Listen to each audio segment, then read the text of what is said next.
First ever factory outlet Mukunda jewellers ఇప్పుడు చందానగర్ లో April 19th గొప్ప ప్రారంభం. హలో బ్రదర్ సినిమాలో కూడా చేశారు మీరు. హలో బ్రదర్లో కూడా నాకు మంచి అనుభవం. రాత్రి 12ంటికి శీతాకాలంలో అవుట్డోర్లో తీశారు ఆ షాట్. రామానాయుడు గారి కళ్యాణ మండపం ఉంది చూసారండి, అక్కడ చేస్తే ఆ కత్తి పుచ్చుకుని వాళ్ళని పడవడానికి నాకేం చెయ్యి వణికిపోతుంది, దద్దంతటి వణికిపోతుంది. చేస్తే ఇలా పట్టుకున్నా కూడా వణికిపోతుంది. అయితే ఈవీవి డైరెక్టర్ ఆయన, ఏంటి చెన్ని అలా వణికిపోతుంది స్టేజ్ మీద ఉన్నట్టు అన్నాడు. లేకపోతే ఆగటం లేదండి వచ్చాయండి అన్న. అంటే బ్రహ్మానందం అండి, నువ్వు అలాగే వణుకు, నేను డైలాగ్ వేస్తా దీని మీద, వీడు మన్ను పడవడానికి వచ్చి ఆడు వణుకుతున్నాడు ఏంటి అట్లా కొన్ని కొన్ని ఉంటాయి. అలాగే నాకీ నగలు నాకి అంటే నాకు ఇస్తే ఎంగిల్ అయిపోతుంటాడు. స్పాంటేనియస్గా కొన్ని పడుతూ ఉంటాయి. ఒక పిక్చర్లో బ్రహ్మానందానికి స్వామీజీ వరం ఇస్తాడు, ఆతలవాడు నీ గురించి ఏమనుకుంటాడో తెలిసిపోతుంది కానీ అంటే ఆ సీన్లో ముస్టాడికి పావలా ఏదో వేస్తాడు. వేస్తే ముస్టాడు పావలా ఇచ్చాడు, ఏదో వీడు అడుగు తింటే తెలుస్తుంది, పావలాకి ఏమవుతుంది అనుకుంటాడు వాడు మనసులో.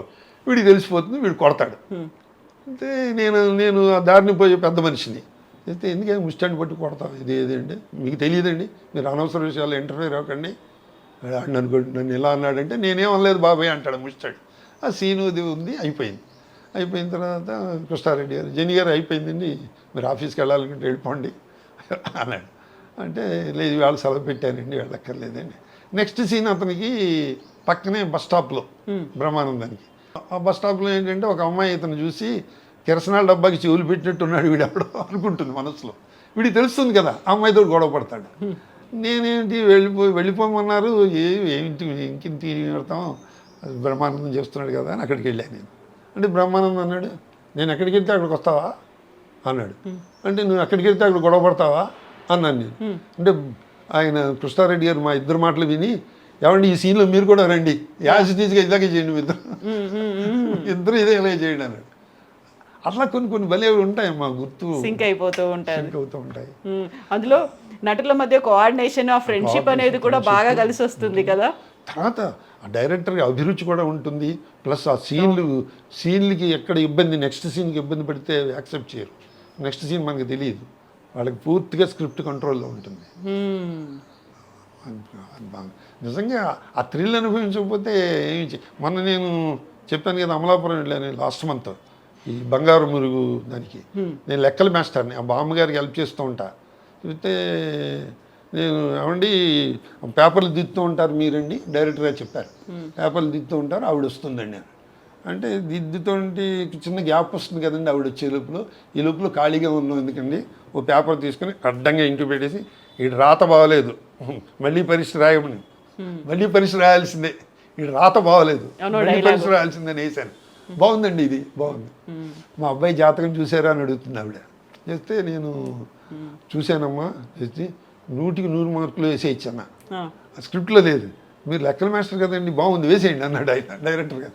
అట్లా ఒకసారి పడుతూ ఉంటాయి, అవి చెప్పుకుందుకు ఆనందంగా ఉంటాయి.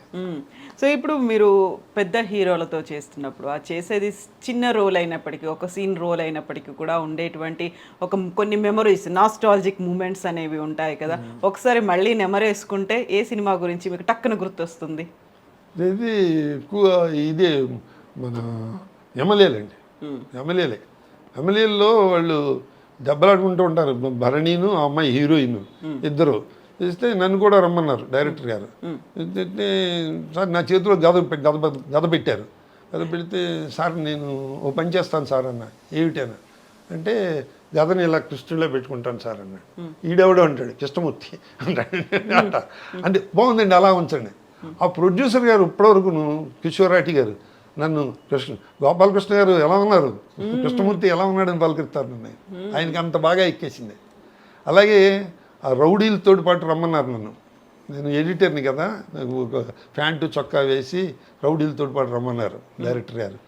సార్ నాకు రౌడీలతో రావడం ఇష్టం లేదు కదా, నేను అందు గురించి నేను సెపరేట్గా వస్తానండి, వాళ్ళతో వస్తే కలిసిపోయినట్టు అవుతుంది, సెపరేట్గా వస్తే ఎస్టాబ్లిష్ అవుతాను కదా, అందుకని ఏడుస్తూ వస్తానండి, ఏడు మొహం పెట్టుకుని వస్తాను.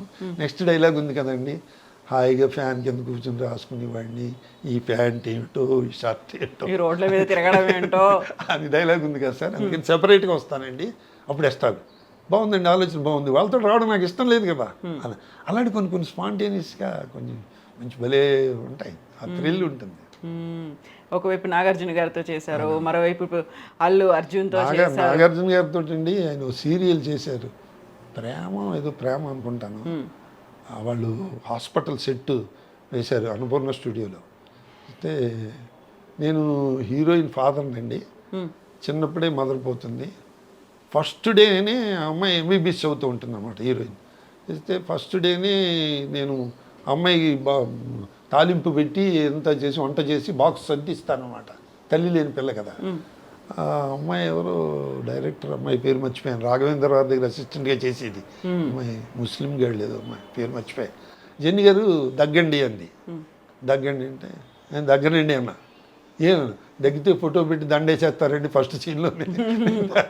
ఆ దగ్గు కాదండి, మీరు 100 ఎపిసోడ్లు ఉంటారండి, మీరు కూతురికి ఆ తాలింపు పెట్టింది అది పెట్టి అంతా చేసి బాక్స్ సర్దిస్తున్నారు, తాలింపు దగ్గి, పోపు దగ్గింది, జబ్బుతో వచ్చిన దగ్గు కాదు.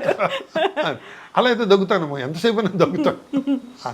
అయితే దానికి నేను రోజు స్టూడియోలో వెళ్తుంటే ఆయన నాగార్జున గారు పిలిచారు, ఇలా రండి, నా పేరు కూడా తెలియదు అని పిలిచారు. అంటే ఎవరో పక్కన ఉన్నాడు, జెన్నీ అండి ఆర్టిస్ట్. అయితే నేను చూసాం, బాగుందండి, కీప్ ఇట్ అప్ అని. ఒళ్ళు ఉప్పొంగిపోయింది నాకు. తర్వాత ఆయనతో ఏదో సినిమా చేస్తూ నేను నా అసిస్టెంట్ లేడు, నా దగ్గర అద్దం లేదు. అయితే నాగార్జున గారి అసిస్టెంట్ని బాబు ఒకసారి అద్దం ఇయ్యన్న. అలా అడగకూడదు హీరో, నాకు అది తెలియకూడదు. ఆయన ఇచ్చారు, అద్దం అసిస్టెంట్ ఇచ్చాడు. ఇలా చెప్పింది, సార్ మీ అద్దంలో చూసుంటే నేను కూడా అందంగా ఉన్నానండి అన్న. అంటే ఆయన నవ్వి కుర్రవాదవాళ్ళు వీళ్ళకి మాట్లాడడం తెలియదు. ఇప్పుడు మొన్న ఏదో యాడ్ చేసామండి, గోల్డ్ స్పాట్ ఏదో యాడ్ చేసినప్పుడు సార్ సోన్ షో అండి గుర్తున్నారండి, నా అద్దం పుచ్చుకున్నారు కదా మీరు.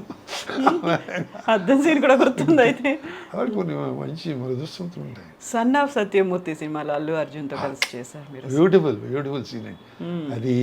త్రివిక్రమ్తో ఫస్ట్ పిక్చర్ అనమాట. నేను ఆయన రాగానే లేచి నుంచున్నానండి.